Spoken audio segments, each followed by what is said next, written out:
Halo, perkenalkan aku Kevos, aku dari grup 9. Dan juga ada beberapa anggota lainnya yaitu Zara, Stefani, dan juga Dian. Pada hari ini kami akan membantu teman-teman untuk memahami mengenai dirty tricks. Tapi sebelumnya, let's ask some of our other member a question. What if they use dirty tricks? Apa yang kamu lakukan ketika seseorang melakukan dirty tricks saat bernegosiasi dengan Anda? Saya tidak akan melanjutkan negosiasinya. Cara saya menanggapi orang yang menggunakan dirty tricks dalam proses negosiasi adalah yang pertama, jangan mudah terbawa emosi, dan yang kedua, saya harus berpikir dengan pintar bagaimana cara atau strategi yang saya bisa gunakan untuk menanggapi dan mencapai tujuan yang saya inginkan dalam proses negosiasi tersebut. Bersikap tegas dan profesional. Wow, jawaban teman-teman tadi cukup menarik. Apabila jawaban saya pribadi, ketika saya menemui orang yang menggunakan dirty tricks, saya berharap saya dapat keluar dari negosiasi sehingga saya tidak dirugikan. Lalu, bagaimana dengan dirty tricks? Sebelum membahas dirty tricks, saya akan membahas terlebih dahulu apa itu negosiasi. Negosiasi adalah cara yang digunakan oleh manusia dalam mencapai sebuah keputusan maupun kesepakatan bersama yang dapat menguntungkan kedua belah pihak. Bagaimana ketika lawan negosiasi Anda menggunakan dirty tricks atau cara kotor? Dirty tricks adalah segala macam rencana, metode, cara yang berbau negatif dan ditujukan untuk memenangkan salah satu pihak. Sebagai contoh, ketika seseorang mengancam Anda, ketika seseorang berbohong, menekan Anda secara psikis, dan terus menaikkan tuntutannya, dan masih banyak contohnya. Dalam menanggapi hal ini, ada dua macam respon yang dilakukan orang ketika menemui orang maupun negosiator lain yang menggunakan dirty tricks. Respon standar yang pertama yaitu menerima. Anda bisa saja memberikan keuntungan bagi orang lain, atau Anda akan marah dan Anda berjanji untuk tidak akan pernah berurusan maupun bertemu dengan orang itu kembali di kemudian hari. Mungkin saja pada saat itu kita berpikir bahwa diam adalah cara yang terbaik agar orang lain tidak semakin banyak menaikkan tuntutannya. Hal ini dapat saja berhasil, tetapi seringkali gagal. Sebagai contohnya, pada tahun 1938 seorang Perdana Menteri Inggris, Neville Chamberlain, menanggapi cara negosiasi Hitler. Ia berpendapat atau berpikir bahwa negosiasi ini sudah mencapai sebuah keputusan, tetapi Hitler menaikkan tuntutannya, dan benar. 1 tahun kemudian terjadilah sebuah perang dunia II. Hal ini adalah sebuah hal yang tidak diinginkan oleh Neville Chamberlain. Dan cara yang kedua yaitu membalasnya dengan hal serupa. Ketika seseorang memulai negosiasi dengan sangat tinggi, Anda akan memulainya dengan sangat rendah. Ketika seseorang menggunakan kebohongan, Anda juga menciptakan sebuah kebohongan. Ketika Anda diancam, Anda juga kembali mengancam.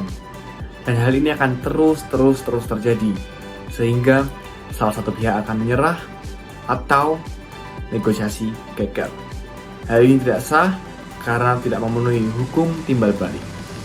Karena pada dasarnya, dirty tricks hanya ditujukan untuk salah satu pihak, dan diharapkan pihak lain tidak mengetahui rencana tersebut, sehingga mereka akan mentoleransi hal ini secara sadar. Lalu, bagaimana cara negosiasi yang tepat ketika kita dihadapkan dengan negosiator yang menggunakan dirty tricks? Kita harus memperhatikan 3 hal. Yang pertama, kenali taktik tersebut. Lalu, angkat isu tersebut menjadi lebih eksplisit. Dan yang terakhir, pertanyakanlah keinginan dari taktik tersebut. Karena ketika kita mengerti taktik lawan, hal itu terkadang sudah cukup untuk membuat suasana menjadi netral kembali, sehingga kita bisa bernegosiasi dengan cara yang kembali tepat. Semisal, ketika seseorang terus menyerang saya dan juga terus menekan saya secara pribadi, secara masalah pribadi, mereka tidak objektif kepada masalah tetapi subjektif terhadap masalah pribadi kita. Maka saya akan melakukan hal ini. Saya akan berkata, mari kita sudahi negosiasi kita sejenak, kita selesaikan masalah pribadi kita, Dan setelah masalah pribadi kita selesai, maka kita akan melanjutkan negosiasi dengan lebih baik-baik. Hal ini mungkin sudah cukup untuk menyelesaikan masalah dan juga berhadapan dengan negosiator lain yang menggunakan 30 tricks. Selain itu, kita juga perlu memperhatikan 4 aspek lainnya yang cukup penting, yang sudah tertera di samping ini. Saya akan menjelaskan 4 aspek tersebut melalui beberapa percakapan. Ih, Kevas, curang banget deh. Pasti kamu milih tugas PPT supaya tugas kamu gampang kan? Bukan gitu, Steph.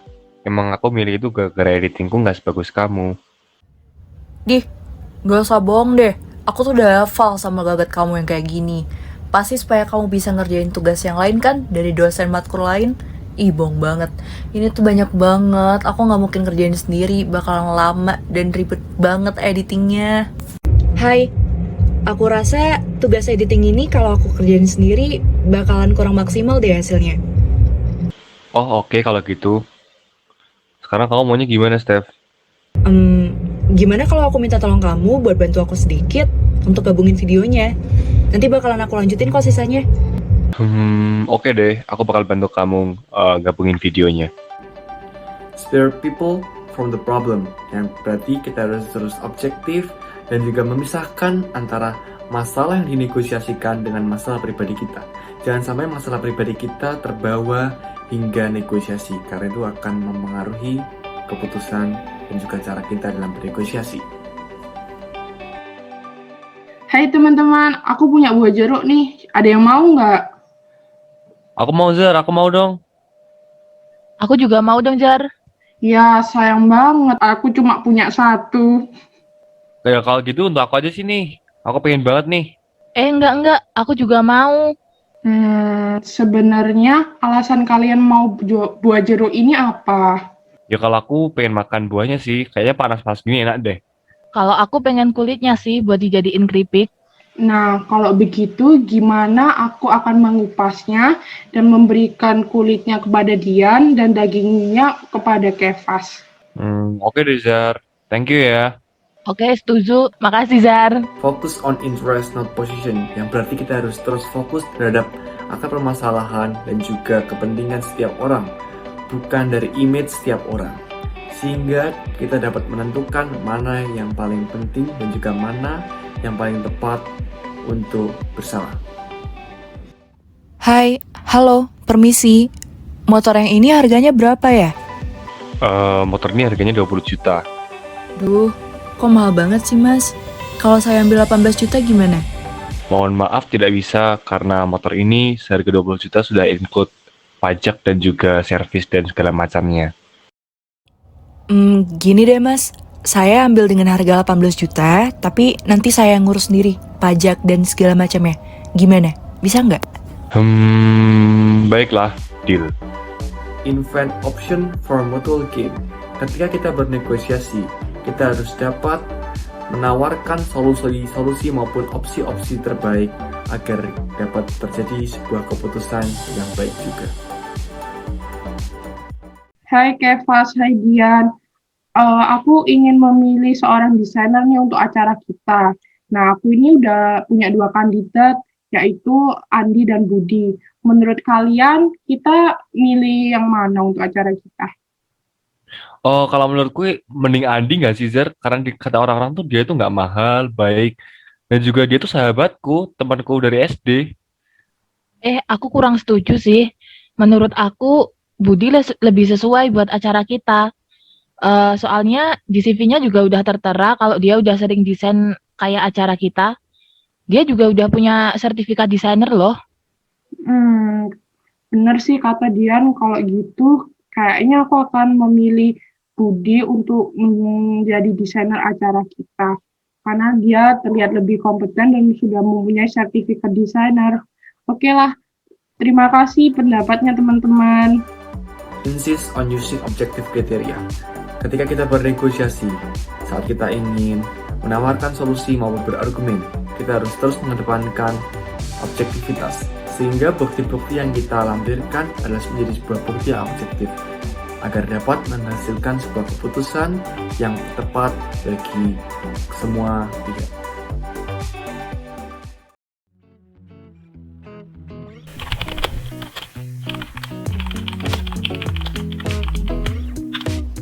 Selanjutnya, saya akan menjelaskan tentang some common tricky tactics yang terbagi dalam 3 jenis. Jenis pertama adalah deliberate deception atau penipuan yang disengaja. Ini termasuk kebohongan langsung yang harus dilakukan oleh negosiator dengan memeriksa fakta yang diberikan oleh pihak lain dan jangan pernah terlalu percaya. Separate the people from the problem. Jangan terlalu mempercayai seseorang, kecuali jika kamu memiliki alasan yang kuat untuk mempercayai orang tersebut. Hal ini bukan berarti kita menuduhnya sebagai pembohong, tetapi hal ini berarti membuat negosiasi berjalan tanpa bergantung pada kepercayaan. Jangan biarkan seseorang memperlakukan keraguanmu sebagai serangan pribadi. Contoh sederhananya yaitu, tidak ada penjual yang akan memberi seseorang jam tangan atau mobil yang dijualnya hanya karena orang tersebut memberi pernyataan bahwa ia memiliki uang di bank. Ambiguous authority. Beberapa orang bekerja melalui seluruh proses negosiasi, termasuk menyetujui solusi akhir, sebelum mengungkapkan bahwa mereka sebenarnya tidak memiliki kewenangan untuk membuat kesepakatan. Kemudian, ternyata bos mereka muncul dan mulai mendorong lebih banyak konsesi atau kompromi di luar kesepakatan awal yang dibuat. Oleh karena itu, tidak ada salahnya jika kita menanyakan terlebih dahulu pihak lain secara eksplisit seberapa besar kewenangan yang mereka miliki sebelum negosiasi dimulai. Dubious intention. Beberapa orang membuat perjanjian yang tidak pernah ingin mereka ikuti. Begitulah cara negosiator dapat menempatkan mekanisme kepatuhan dalam perjanjian itu sendiri. Misalnya, jika seorang istri ragu bahwa suami yang diceraikannya akan membayar tunjangan anak atau tidak, dia dapat meminta suaminya menawarkan rumah sebagai jaminan dalam penyelesaian perceraian. Less than full disclosure is not the same as deception. Menyembunyikan informasi tidak sama dengan berbohong. Negosiator harus menyadari bahwa terkadang informasi tertentu, seperti harga tertinggi yang bersedia dibayar oleh pihak lain, tidak dapat diungkapkan agar negosiasi berhasil.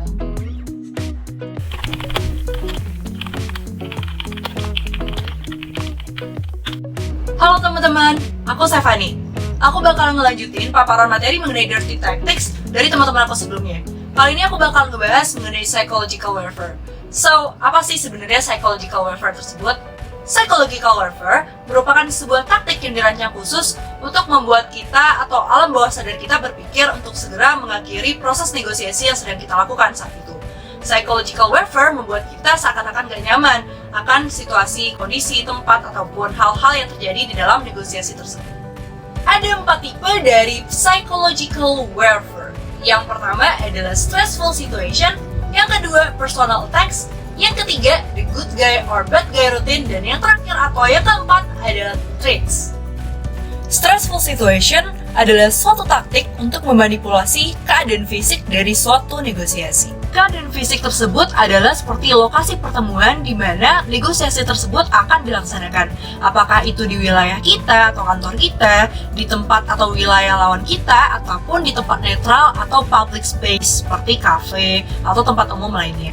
Nah, kita harus waspada nih sama hal-hal simpel seperti ini, yaitu memilih tempat pertemuan di mana proses negosiasi tersebut akan berlangsung.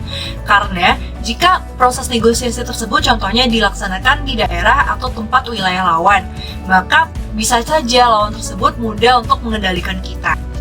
Nah, apa sih yang dimaksud dengan kata dikendalikan di sini?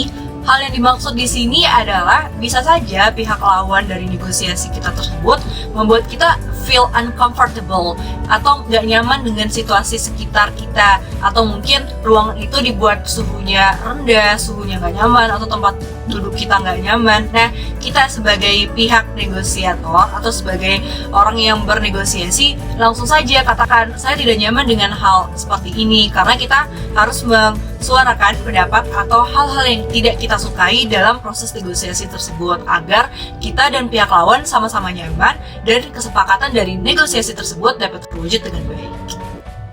Selanjutnya yaitu personal attacks atau berupa serangan pribadi kepada pihak lawan dari negosiator tersebut yang berupa pernyataan merusak terkait gaya hidup dan pilihan seseorang. Jenis serangan ini dapat mencakup komentar, komunikasi verbal, dan nonverbal yang mempertanyakan tentang kecerdasan, nilai, integritas, motivasi, dan keputusan seseorang. Mereka yang menggunakan taktik ini dapat mengomentari pakaian kita, penampilan kita, dan hal-hal lain yang misalnya kita gunakan. Dan mereka menolak juga untuk mendengarkan kita atau melakukan kontak mata dengan kita saat kita berbicara. Ya lagi-lagi hal itu untuk membuat kita nggak nyaman sama proses negosiasi yang sedang berlangsung. Selanjutnya adalah the good guy or bad guy routine. Taktik ini adalah berupa suatu tekanan untuk memanipulasi kondisi psikologis kita dengan sebuah penipuan. Pada taktik ini akan ada satu orang yang berperan berada di pihak kita sambil terus berkonsultasi dengan pihak lawan dari negosiasi tersebut untuk mencapai kesepakatan.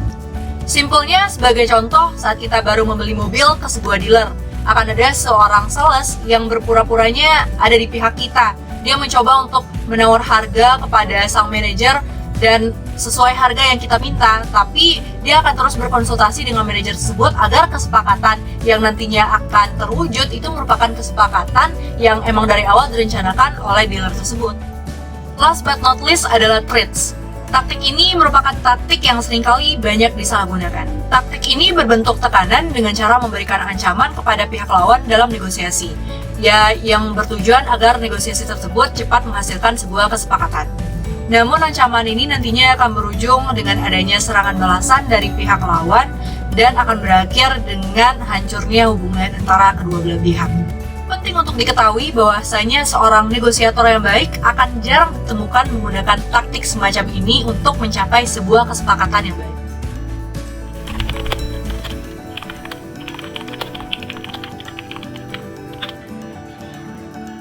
Selanjutnya, saya akan menjelaskan tentang positional pressure tactic.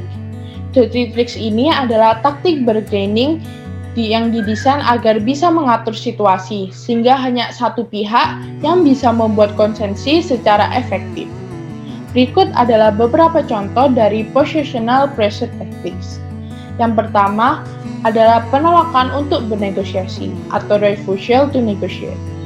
Hal ini sering dilakukan oleh para pengacara, yaitu ketika dia telah selesai menerangkan seluruh permintaan dari pihak lainnya dan enggan melakukan negosiasi lebih lanjut. Melainkan mereka akan berkata, "I'll see you in the court." Lalu, apa yang bisa kita lakukan ketika pihak lawan enggan melakukan negosiasi? Yang pertama, kita harus merecognize the tactic as a possible negotiating ploy. Yang kedua, talk about their refusal to negotiate. Bicarakan kenapa pihak lawan menolak untuk melakukan negosiasi. Namun, jangan menyerang mereka karena mereka menolak melakukan negosiasi. Coba komunikasikan atau tanyakan alasan mereka menolak melakukan negosiasi. Komunikasi ini bisa dilakukan secara langsung maupun menggunakan pihak ketiga. Selanjutnya, suggest some option. Berikan beberapa saran opsi seperti negosiasi menggunakan pihak ketiga atau dengan saling mengirim surat. Dan yang terakhir, insist on using principles. Sebaiknya kita mengetahui prinsip-prinsip apa yang pihak lawan ingin terapkan pada situasi yang sedang terjadi. Apakah mereka ingin kita membuat precondition juga atau tidak? Akankah mereka juga menolak melakukan negosiasi dengan pihak lain? Contoh selanjutnya adalah permintaan ekstrim atau extreme demands. Negosiator seringkali memulai dengan mengajukan tawaran yang ekstrim.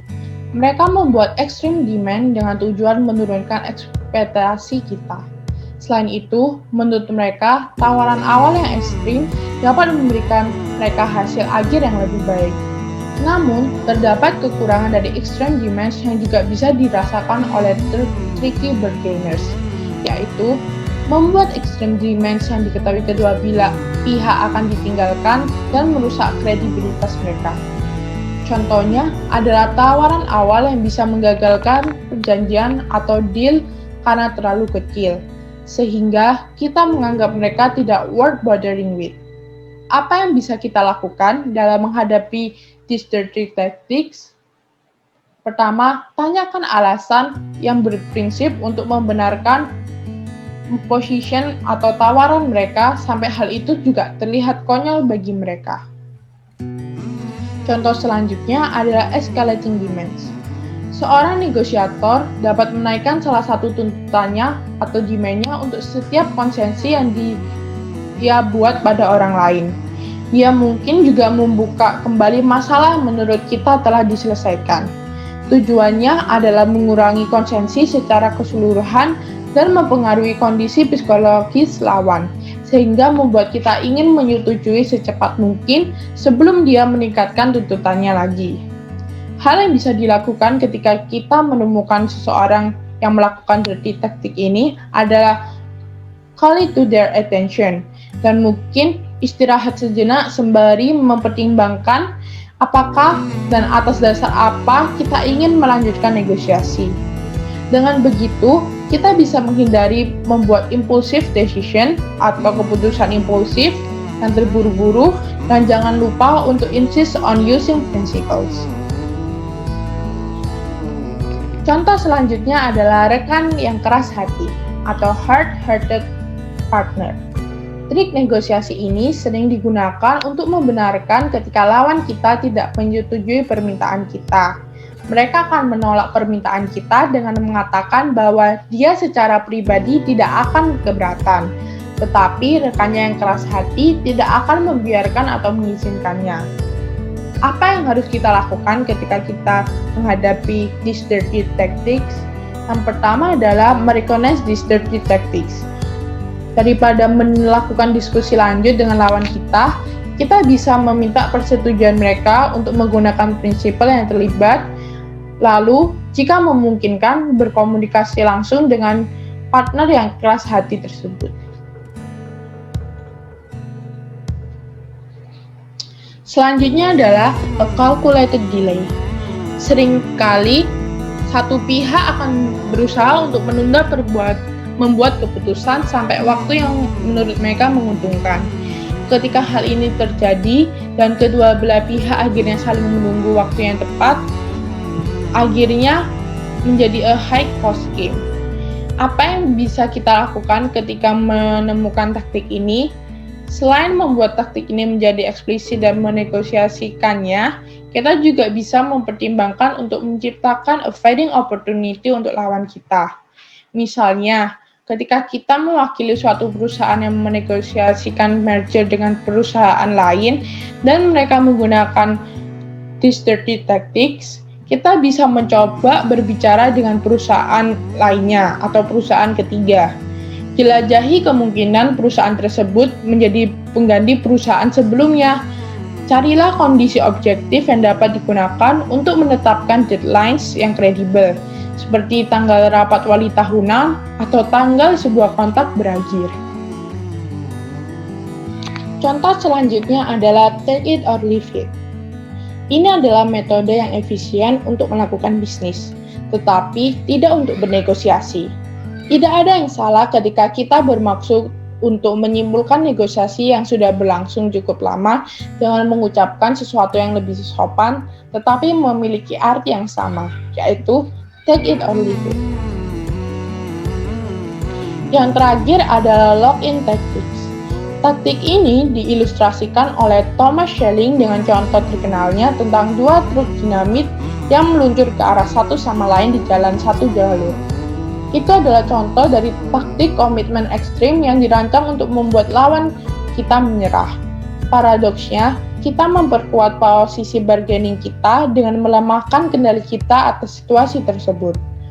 Taktik ini umumnya terjadi pada manajemen buruh atau negosiasi di kancah internasional. Seperti ancaman, lock-in tactics bergantung pada komunikasi. Jadi, apa yang harus kita lakukan ketika kita menghadapi these dirty tactics? Kita bisa menginterupsi proses komunikasi dengan membuat gurauan dan tidak menganggap the lock-in secara serius.